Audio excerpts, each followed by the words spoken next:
오늘 하나님께서 우리에게 주신 말씀은 갈라디아서 3장 1절에서 6절의 말씀입니다. 갈라디아서 3장 1절에서 6절의 말씀입니다. 함께 읽겠습니다. 시작. 어리석도다 갈라디아 사람들아, 예수 그리스도께서 십자가에 못 박히신 것이 너희 눈앞에 밝히 보이거늘 누가 너희를 꾀어다.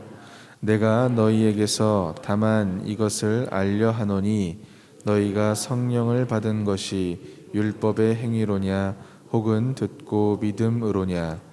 너희가 이같이 어리석으냐. 성령으로 시작하였다가 이제는 육체로 마치겠느냐. 너희가 이같이 많은 괴로움을 헛되이 받았느냐. 과연 헛되냐.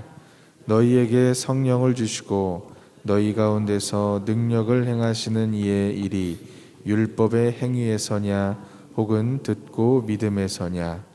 아브라함이 하나님을 믿음에 그것을 그에게 의로 정하셨다 함과 같으니라. 아멘. 갈라디아서 2장 20절 말씀을 함께 한번 다시 생각해 보겠습니다. 내가 그리스도와 함께 십자가에 못 박혔나니 그런즉 이제는 내가 사는 것이 아니요 오직 내 안에 그리스도께서 사시는 것이다. 위대한 교환이 이루어졌다고 했습니다. 이 위대한 교환이란 용어는 루터가 얘기한 것입니다. 그가 율법을 지키기 위해서 그 성당을 오르고 있을 때 이게 아닌데 오직 주님께서 나를 구원하셨다라는 믿음의 고백을 통하여서 자녀 삼으시고 하나님의 일을 이루신다는 것을 경험하면서 그 믿음으로 이렇게 된다는 걸 깨닫고 이신칭의를 깨닫고 선포한 것이 십자가에서는 위대한 교환이 이루어진다. 그런즉 이제는 내가 사는 것이 아니요 오직 내 안에 그리스도께서 사시는 것이다. 이제 내가 육체 가운데 사는 것은 나를 사랑하시는 그분, 예수 그리스도를 구주로 영접하고 나면 그 다음부터 역사는 러브 스토리입니다. 사랑의 역사입니다. 내 삶의 인생이 주님이 나를 사랑하시는 사랑의 이야기로 가득 차게 되는 것입니다. 나를 사랑하사 나를 위해 자기 자신을 내어주셔서 그 내어주신 그분이 하나님의 아들이시니 그 하나님의 아들 예수 그리스도를 믿으면 그리스도가 내 안에서 사시게 되면 어떻게 된다고요? 하나님을 아버지로 부를 수 있게 되고 그리고 그 믿음 안에서 사는 것이다. 이거보다 명확한 말씀이 어디 있겠습니까? 주님께서 내 안에 행하시는 믿음의 삶을 살게 된다. 이것이 진짜 복음이다. 깨달았는데 그렇다면 이번 주부터는 이 말씀을 통해서 우리는 찐 능력, 진짜 복음의 능력, 그 능력을 가지고 살아가는 것을 위해 이 새벽에 울부짖고 기도하게 되는 것입니다. 자, 이제 내년 1년 뒤 5월이면 어떤 일이 일어날까요? 전 오늘 새벽에 일어나서 하나님을 찬양하면서 걸어오면서 너무너무 이 들뜬 마음, 감사한 마음에 너무 많이 걸어가 버렸어요. 이 교회를 지나쳐서 더 많이 걸어갔다가 찬송을 부르면서 다시 돌아왔는데 5월 첫 주면 계획대로면 어떻게 했어요? 선교사 파송을 할 거 아닙니까? 14가정 이상 20가정으로 파송을 하게 되고 항존직 직분자들이 임명되게 되고 코로나가 또 끝나게 되면 너무 감사하잖아요. 하나님 은혜 가운데 다시 예배하는데 그게 희년이에요. 할렐루야. 야, 희년해. 그런데 이 일을 위해서 믿음으로 그것을 바라보고 기도하면 1년이 얼마나 뜨겁고 신납니까? 그렇죠? 그리고 오늘 아침 이런 기도가 되더라고요. 하나님, 항종직으로 세워지는 분 중에 한종진 직분을 받자마자 저를 선교사로 사용하여 주옵소서. 이런 사람도 일어나면 참 좋겠습니다. 예상한 것보다 더 많은 분들이 주님의 나라를 위해 살겠다는 결단이 일어나고 오늘 또 새벽에 기도하는 중에 마음이 뜨거워지면서 내가 정말 하나님 나라를 위해 사는 이 비전이 나의 비전이다. 꿈을 꾸고 기도하고 충만한 가운데 결단하는 역사가 일어난다면 얼마나 좋을까. 오늘 아침 마음이 너무 들뜨는 거예요. 정확하게 1년 뒤입니다. 정확하게 1년 뒤. 우리 희년에 5월에 하나님이 예비하시는 은혜가 얼마나 클까. 이걸 바라보는 게 믿음이죠. 그런데 오늘 이 3장 1절 말씀에 보면 바울이 2장까지 쏟아낸 복음의 진리에 대해서 선포한 다음에 첫 마디가 이렇게 시작됩니다. 어리석도다. 갈라디아 사람들아. 어리석도다. 이 어리석다라는 뜻은 하나님께서 이미 능력을 주셨는데 그 능력을 사용하지 않는 것을 말합니다. 하나님께서 이미 알려주셨는데 잘 깨닫지 못하는 것을 말합니다. 유진 피터스는 이 부분을 번역하는데 어떻게 번역하는지 아십니까? 정신 나간 갈라디아 사람들이여, 누가 여러분을 홀렸느냐? 여러분이 제정신이 아닌 것이 틀림없다. 왜 이렇게까지 아주 강력하게 얘기를 할까요? 어리석도다 갈라디아 사람들아, 예수 그리스도께서 십자가에 못 박히신 것이 너희 눈앞에 밝히 보이거든 누가 너희를 꾀더냐 홀리더냐 얘기하는 것입니다. 복음을 만난 사람들은 십자가가 밝히 보여지는 것이에요. 예수 그리스도의 십자가를 바라볼 때 날마다 이것이 더 선명해지고 가까워지고 더 깊어지고 넓어지고 십자가의 복음이 나에게 더 샘솟게 되면서 그 복음이 나를 뜨겁게 만드는 것입니다. 그런데 이 복음을 경험한 갈라디아 성도들이 엉뚱한 것, 잘못된 것이 들어오면서 왜곡되고 변질되고 다시 돌아가니 복음으로 충만한 이 복음의 메시지를 들고 있는 바울이 선포하는 겁니다. 어리석도다. 오늘 새벽에 기도하는 온라인 오프라인으로 기도하는 우리가 이 말씀 앞에 솔직히 한번 돌아봤으면 좋겠습니다. 혹여나 주님이 이 코로나 상황 가운데 처해 있는 우리의 모습을 보실 때 어리석도다 하실 수도 있겠다, 이런 생각이 들어요. 한번 살펴보시죠. 어떤 부분을 얘기하는가? 눈앞에 십자가가 밝히 보이는데 누가 너희를 꾀었느냐? 2절에 가면 내가 너희에게서 다만 이것을 알려 한다. 원어를 보면은 내가 너희에게서 이거 배우고 싶다. 도대체 뭐 때문에 그런지 나도 좀 알고 싶다. 첫 번째, 너희가 성령을 받은 것이 율법의 행위로 된 거냐, 듣고 믿음이냐? 우리가 예수를 믿게 된 게 율법 때문이냐, 예수 그리스도의 복음을 듣고 믿음을 통해서 시작되었느냐? 첫 시작을 지금 꼬집고 있습니다. 두 번째로 3절에 보면 너희가 이같이 어리석으냐? 성령으로 시작하였다가 이제는 육체로 마치겠느냐?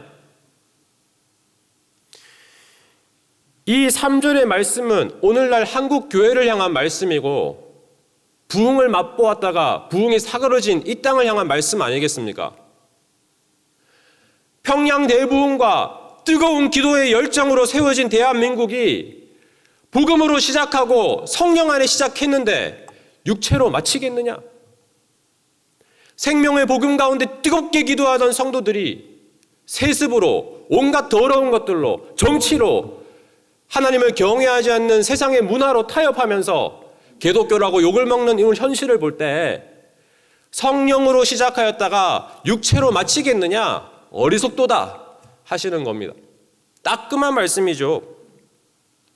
4절 말씀에 너희가 이같이 많은 괴로움을 헛되이 받았느냐? 과연 헛되냐?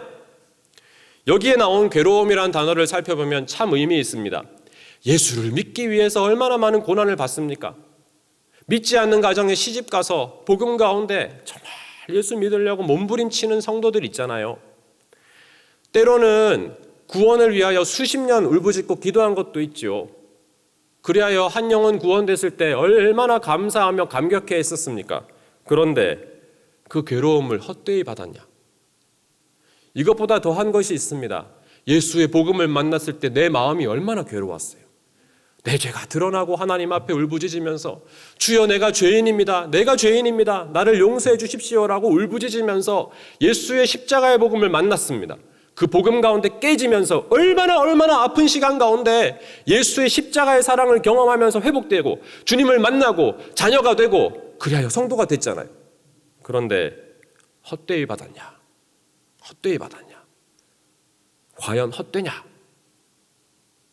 복음의 시작, 복음의 과정에 받았던 외적인 내적인 그 괴로움 속에서 변화시킨 주님의 은혜. 세 번째 5절에 보면 너희에게 성령을 주시고 너희 가운데서 능력을 행하시는 이의 일이 율법의 행위에서냐 혹은 듣고 믿음에서냐. 오늘 지금 내가 살고 있는 그 삶의 자리에서 내가 주님 안에서 사는 것이 맞냐 아니면 다시 율법을 쫓고 있냐. 말씀 가운데 흥미로운 장면을 발견하게 되었습니다. 4절까지는 내가 그렇게 사는 것으로 표현되어 있어요. 내가 성령으로 시작했다가 육체로 마치고 내가 이렇게 행했다라는 표현이 가는데 5절에서 이것이 뒤집힙니다. 2절 말씀에 보면 너희가 성령을 받은 것이로 되어 있는데 5절에는 너희에게 성령을 주시고, 하나님이 주어로 다시 드러납니다. 너희에게 성령을 주시고 너희 가운데서 능력을 행하시는 이의 일이 율법이 행위에서냐 혹은 듣고 믿음에서냐. 그러면서 한 사람이 예를 들고 있죠. 6절입니다. 같이 한번 읽어볼까요? 아브라함이 하나님을 믿음에 그것을 그에게 의로 정하셨다 함과 같으니라. 아멘. 오늘 말씀에 아브라함이 등장해서 오늘 이른 시간 창세기부터 말씀을 다시 읽어가 봤습니다. 아브라함이 하나님이 부르셔서 창세기 12장에 내가 너의 복을 통로로 삼을 것이다 너를 불러내셨어요. 그런데 그 아브라함이 하나님을 믿고 그 믿음을 의로 여겨주시는 주님 은혜 가운데 살아가고 그 아들 이삭, 그 아들 야곱, 그 아들 요셉 동일하게 하나님이 얼마나 안절부절하시면서 찾아오셔서 말씀해 주시고 너를 복으로 삼을 것이다. 너 아버지, 너 할아버지와 약속한 걸 지켜주겠다. 하나님이 끊임없이 말씀하시면서 가거든요. 저희 1대 교구실 5명 목사님이 계신데 목사님의 자녀 숫자를 한번 세어보았더니 14마리예요. 5명 안에 자녀를 14마리를 주셔서 제가 오늘 새벽도 이런 기도가 되더라고요. 하나님 감사합니다. 저 하늘의 별과 같이 이들의 복의 통로가 되어 앞으로 이 주의 종들의 자녀를 통해 행하실 일들을 찬양합니다. 오늘 또 이 새벽에 제가 교회에 오면서 자고 있는 우리 아들들을 보면서 하나님 마음대로 사용하십시오. 내 것 아니고 주님의 것입니다. 하나님 마음껏 사용하여 주옵소서. 축복하고 왔습니다. 우리 교회를 통하여 자라나는 다음 세대들, 그들을 통해 일으키실 하나님의 역사가 얼마나 기대가 됩니까? 여러분, 믿음이 무엇입니까? 믿음이 무엇입니까? 오늘 이 6절에 나와 있는 말씀 1절부터 5절까지 이어지는 어리석다라고 설명하면서 마지막 반증의 예화로 들고 있는 이 아브라함의 믿음은 도대체 무엇입니까? 어느 날 하나님이 아브라함을 부르십니다. 조카 롯이 쫓겨가면서 어려움 가운데 처해 있을 때, 두려워 떨고 있을 때 그를 데려와서 어둠 가운데 빛나는 별을 보여주십니다. 그러면서 아브라함에게 뭐라고 말씀하세요? 아브라함아, 내가 너의 후손을 저 별과 같이 해줄 것이다. 너 믿니? 물어보시잖아요. 아브라함은 딱 한마디밖에 하지 않습니다. 예, 주님 믿습니다. 그러자 하나님이 얼마나 기뻐하시면서 믿음대로 이뤄준다. 축복해 주셨어요. 내 믿음이 큰 게 아니라 하나님의 믿음이 크신 거거든요. 하나님의 믿음. 이런 생각을 해보았습니다. 아빠 엄마가 얼마나 자녀들을 위해 기뻐하면서 계획을 세워요. 휴가를 가려고. 그래서 아이들을 불러서 가정회의를 합니다. 예배 드리고 나서 야, 우리 다음 주 휴가다.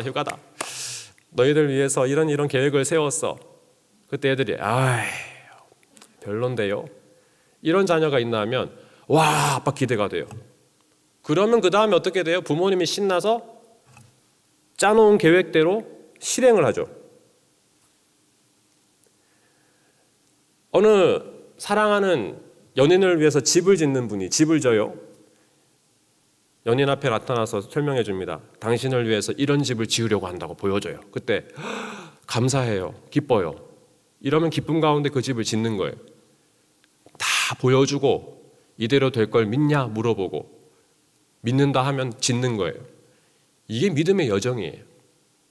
먼저 설계도면을 가지고 보여주는 것, 플랜, 계획을 보여주는 것을 계시라고 합니다. 계시. 그걸 보면서 믿습니다. 기다릴게요. 인내하면 기다리겠다고 하는 것을 믿음이라고 합니다. 보여준 계획대로 이뤄 가시는 것을 형통이라고 합니다. 형통. 이 가운데 우리가 한 건 하나밖에 없어요. 하나님 믿습니다. 믿습니다. 그렇게 하실 것을 믿습니다. 계시가 형통으로 이어지게 하는 것이 믿음이에요. 이 모든 것을 은혜라고 합니다. 갈라디아서 3장부터는 계시와 형통을 보여줍니다. 십자가의 계시와 성령의 교통하심을 통한 형통, 이 두 가지를 잇고 있는 믿음, 2000년 전 십자가의 사건을 오늘 나에게 경험케 하시는 그 계시, 오늘 내가 그 십자가 앞에 다시 주님을 믿습니다 고백할 때 이루어가시는 형통함, 성령의 교통하심, 이게 다예요. 우리 신앙의 여정은 이게 다입니다. 내 믿음이 큽니까? 하나님의 믿음이 큽니까? 오늘 이 새벽 우리가 기도할 때 우리는 명확하게 믿음 없음을 고백합니다. 그런데 여전히 하나님이 변함없이 나를 믿어주시고 사랑해주시고 나를 향한 계획이 불변하고 십자가를 바라볼 때마다 아직까지 나는 무너지지 않았다. 역경을 뒤집으면 경력이 되고 고난을 뒤집으면 나는 간다는 거예요.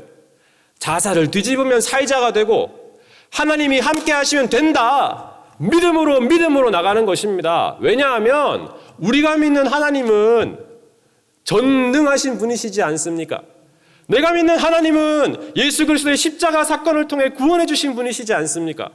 내가 믿는 하나님은 그 믿음 하나를 귀히 여기셔서 형통하게 인도하시는 하나님이시지 않습니까? 뭐가 더 필요합니까? 그러니 오늘 말씀을 다시 읽어보면 어리석도다 갈라디아 사람들아, 십자가가 밝히 보이지 않느냐? 십자가면 충분하지 않느냐? 너희를 불러내어 고난을 이기게 하고 십자가 복음으로 너를 새롭게 하고 자녀 삼아서 여기까지 인도했지 않느냐? 하나님께서 너희에게 성령을 주시고 능력을 행하시지 않느냐? 믿음이 능력이다 말씀해 주시는 것입니다. 성도 여러분, 오늘 우리가 뜨겁게 기도하면 좋겠습니다. 1년 뒤 희년 5월에 우리가 오늘 드린 기도가 기억나면 좋겠어요.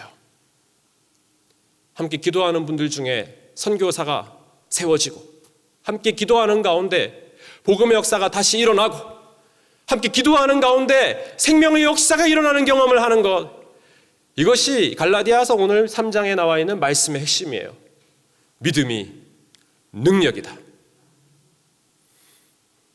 오늘 아침에 이 말씀을 묵상하면서 찬송을 부르면서 하나님께 감사하며 왔습니다.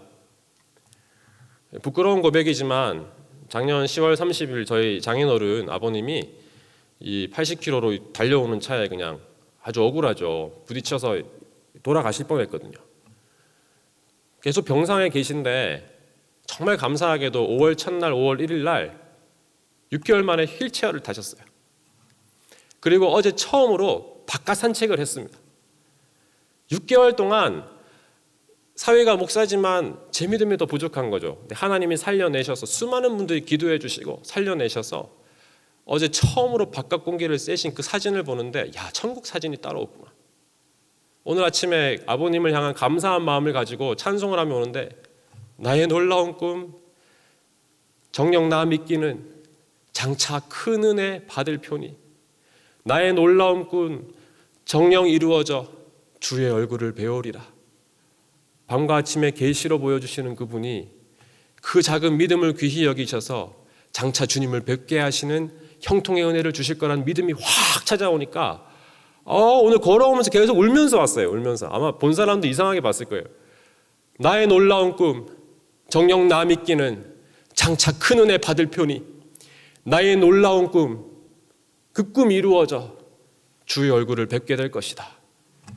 사랑하는 성도 여러분, 하나님은 살아계십니다. 십자가로 우리를 구원해 내셨습니다. 우리에게 계시하셨고 형통한 길로 인도해 주실 것입니다.